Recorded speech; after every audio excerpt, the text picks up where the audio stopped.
Round 2 of the 2023 WAC Women's Golf Championship is in the books from Semiahmoo Country Club in Blaine, Washington.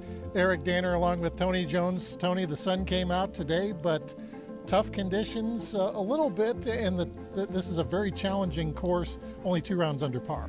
You know, they really were tempting the players with some of the hole locations yesterday when it was some rough conditions. They continued it again today. They tucked some pins over some bunkers, over some penalty areas, and really challenged the players to make a decision of if you wanted to score, you had to go with those flags in tough locations. And as you said, only 2 rounds under par. We're sitting at about a 77.5 through 36 holes for a scoring average. Very tough golf course.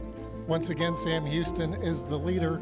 They led after round 1, still leading after round 2. In fact, expanded on that lead, and they seem to have a number of players who can play pretty well. Yeah, doesn't seem to be an accident either. As we looked at all the rankings coming in, they were the top ranked team in golf stat, which earned them the top seed in the tournament. And again, if you have a great lineup of 5 players, you only need 4 of those scores to count, so somebody can afford to have an off day. But you looked at Sam Houston's card today, everybody turned in a solid round. So that's really how you build a lead like that and even extend it on a day like this. As we said yesterday, moving day, they were the team that moved and they were already in the lead. So. Yeah, they stayed put. Yeah. And we had a chance to talk to Jenna Young, the associate head coach. She said the back 9 once again was the key. Yeah, we just had a really great back 9. We had 3 girls under par on the back, so just really proud of how they played those last 6 holes. It was awesome. Sam Houston will be paired with New Mexico State and California Baptist in that final round. Remember, New Mexico State, Sam Houston last year came down to the wire and the Aggies came out on top, so no doubt the Bearcats want to get that victory this year. You'd think that experience for those 2 teams would show. There's some returning players from both rosters being in that mix in the final round. There's nothing that can really replicate it unless you've been there, so you would think that those teams would be ready to step up to that challenge for sure. Individually, it's Southern Utah's Tsara Ralamboarison. She is in first place after shooting a under par round, and she's playing really well. The round of the day, and it threw up a number. She threw that number up early. She was in probably about an hour and a half or so before the lead groups today. And I think some of the coaches came in and saw that number. Some of the other players came in and saw that number up there, that 70.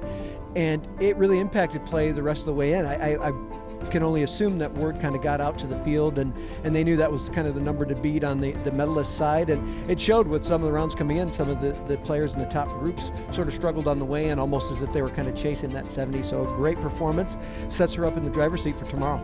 Zuleika Nasser of Sam Houston also shooting a 70 today. She was playing number 3. She's now in second place in the tournament and had maybe the shot of the day on number 11, a very long par or birdie putt. Yeah, I was to say again, that's kind of the key out here, as we've seen thus far, is the shot making ability to get to those hole locations. But if you can roll a putt or 2 in, especially from distance, you gain a bonus stroke. She is tied with Jennifer Herbst, her teammate, for second place at +1. Emma Bunch, Ariana Morris, and Haley Lowe are all tied for third. We'll be back out here tomorrow. It's going to be a little bit earlier, 7:30 a.m. Pacific time, if you're going to follow on GolfStat. For Tony Jones, I'm Eric Danner for the Western Athletic Conference.